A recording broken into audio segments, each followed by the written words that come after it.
샬롬, 반갑습니다. 우리는 살아가다 보면 때때로 하나님의 은혜를 저버리는 그 어리석음에 빠질 때가 있습니다. 우리는 하나님의 은혜가 날마다 필요합니다. 오늘도 그 은혜로 살아가는 우리 성도님들 되시길 소망합니다. 오늘 우리에게 주시는 하나님의 말씀은 출애굽기 7장 14절에서 25절 말씀입니다. 출애굽기 7장 14절부터 25절 말씀 우리 함께 읽겠습니다. 여호와께서 모세에게 이르시되 바로의 마음이 완강하여 백성 보내기를 거절하는도다. 아침에 너를 바로에게로 가라. 보라, 그가 물 있는 곳으로 나오리니 너는 나일 강가에 서서 그를 맞으며 그 뱀 되었던 지팡이를 손에 잡고 그에게 이르기를 히브리 사람의 하나님 여호와께서 나를 왕에게 보내어 이르시되 내 백성을 보내라. 그러면 그들이 광야에서 나를 섬길 것이니라 하였으나 이제까지 내가 듣지 아니하도다. 여호와가 이같이 이르노니 내가 이로 말미암아 나를 여호와인 줄 알리라. 볼지어다 내가 내 손에 지팡이로 나일강을 치면 그것이 피로 변하고 나일강의 고기가 죽고 그 물에서는 악취가 나리니 애굽 사람들이 그 강물 마시기를 싫어하리라 하라. 여호와께서 또 모세에게 이르시되 아론에게 명령하기를 내 지팡이를 잡고 내 팔을 애굽의 물들과 강들과 운하와 못과 모든 호수 위에 내밀라 하라. 그것들이 피가 되리니 애굽 온 땅과 나무 그릇과 돌그릇 안에 모두 피가 있으리라. 모세와 아론이 여호와께서 명령하신 대로 행하여 바로와 그의 신하의 목전에서 지팡이를 들어 나일강을 치니 그 물이 다 피로 변하고 나일강의 고기가 죽고 그 물에서는 악취가 나니 애굽 사람들이 나일 강물을 마시지 못하며 애굽 온 땅에는 피가 있으나 애굽 요술사들도 자기들의 요술로 그와 같이 행함으로 바로의 마음이 완악하여 그들의 말을 듣지 아니하니 여호와의 말씀과 같더라. 바로가 돌이켜 궁으로 들어가고 그 일에 관심도 가지지도 아니하였고 애굽 사람들은 나일강 물을 마실 수 없으므로 나일강가를 두루 파서 마실 물을 구하였더라. 여호와께서 나일강을 치신 후 이레가 지나니라. 아멘. 오늘도 말씀으로 승리하며 말씀으로 은혜 받는 우리 성도님들 되시길 기도드립니다. 바로의 마음은 완악해집니다. 이스라엘 백성을 내보내줄 생각이 전혀 없습니다. 이제 하나님께서는 첫 번째 재앙을 내리시는데요.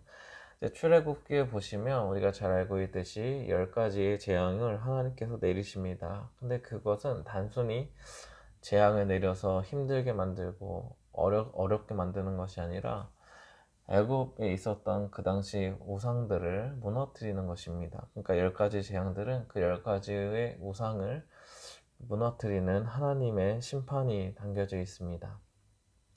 즉 10가지 재앙을 볼 때마다 우리는 하나님이 진짜 신이시고 하나님이심을 우리는 보고 느낄 수 있는 것입니다. 첫 번째 이제 재앙을 내리시는데요. 17절부터 19절을 함께 읽겠습니다. 여호와가 이같이 이르노니 내가 이로 말미암아 나를 여호와인 줄 알리라. 볼지어다 내가 내 손의 지팡이로 나일강을 치면 그것이 피로 변하고 나일강의 고기가 죽고 그 물에서는 악취가 나리니 애굽 사람들이 그 강물 마시기를 싫어하리라 하라. 여호와께서 또 모세에게 이르시되 아론에게 명령하기를 내 지팡이를 잡고 내 팔을 애굽의 물들과 강들과 운하와 못과 모든 호수 위에 내밀라 하라. 그것들이 피가 되리니 애굽 온 땅과 나무 그릇과 돌 그릇 안에 모두 피가 있으리라. 모세는 하나님께서 명령하신 대로 이제 지팡이를 들고서 나일강을 칩니다. 그러자 나일강 모든 물들이 피로 변하게 됩니다. 그러자 애굽의 모든 물, 단순히 나일강뿐만 아니라 애굽에 있었던 모든 물들이 다 피로 변합니다. 피로 변하면 어떻게 될까요? 단순히 우리가 생각해 볼 때는 피가 되었나 보다 이렇게 생각해 볼 수도 있지만 먼저 나일강에 살고 있던 물고기들이 살지 못하게 됩니다. 물에서만 살 수 있기 때문인데요. 그러면 결국 죽게 되고 부패한 냄새가 나게 되고 결국 온 애굽에는 그런 물고기가 썩어가는 냄새, 또 피 냄새가 나게 됩니다. 또 사람들이 마실 물조차도 사라지고 나무 그릇이나 돌 그릇이나 그 그릇에서도 그런 피가 나타날 정도로 엄청난 재앙이 시작됩니다. 애굽의 요술사들이 이제 흉내를 냅니다. 그 일을 본 바로는 안심하고 별거 아니네 이렇게 생각을 하기도 합니다. 하지만 바로의 왕이나 애굽의 요술사들은 이러한 하나님의 재앙, 피 재앙을 막아내지 못합니다. 하나님의 전능하심이 나타나고 있고 애굽의 바로 왕, 또 요술사들, 또 나일강을 지키는 나일강의 우상, 그 신들조차도 힘이 하나도 없음을, 무능력함을 보여주고 있습니다. 이 재앙을 본 바로의 반응은 어떠합니까? 23절, 24절을 함께 읽겠습니다. 바로가 돌이켜 궁으로 들어가고 그 일에 관심을 가지지도 아니하였고 애굽 사람들은 나일강 물을 마실 수 없으므로 나일 강가를 두루 파서 마실 물을 구하였더라. 바로는 요술사들이 그 피 재앙을 따라하는 것을 보자 그냥 무관심하듯 궁으로 들어갑니다. 참으로 무능력한 왕의 모습을 보여주고 있습니다. 어떻게든 이 재앙을 해결하려는 백성들을 위해서, 나라를 위해서 이 재앙을 어떻게든 해소하려는 그런 모습은 전혀 보여주고 있지 않습니다. 그냥 이렇게 무관심하며 대응하는 것은 왕의 모습이 아닐 것입니다. 이런 무능한 아래 있는 애굽 사람들은 큰 고통을 받게 됩니다. 여러 곳을 파야 되고 그곳에서 물이 나와야만 그 물을 마실 수 있게 되는 그러한 힘든 생활을 살아가게 됩니다.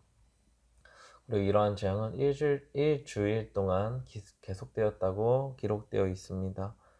일주일 동안 늘 물을 찾아다녀야 되고 그리고 주변에서는 늘 물고기가 썩어가고 나는 그 냄새가 나고 그런 불편함, 그런 어려움을 겪고 있었던 것입니다. 그뿐만 아니라 왕이지만 그것을 해결하지 못하고 애굽의 어떤 신들, 그 우상들도 이 문제를 온전히 해결해 줄 수 없는 무기력함, 무능력함을 애굽 사람들은 느끼며 살아가게 됩니다. 하나님 앞에서, 그 심판 앞에서 굴복할 수밖에 없는 그 현실이었던 것입니다. 사랑하는 성도 여러분, 우리는 그리스도인이고 또 이 땅에서 살아가다 보면 세상에 완악함을 만날 때가 있습니다.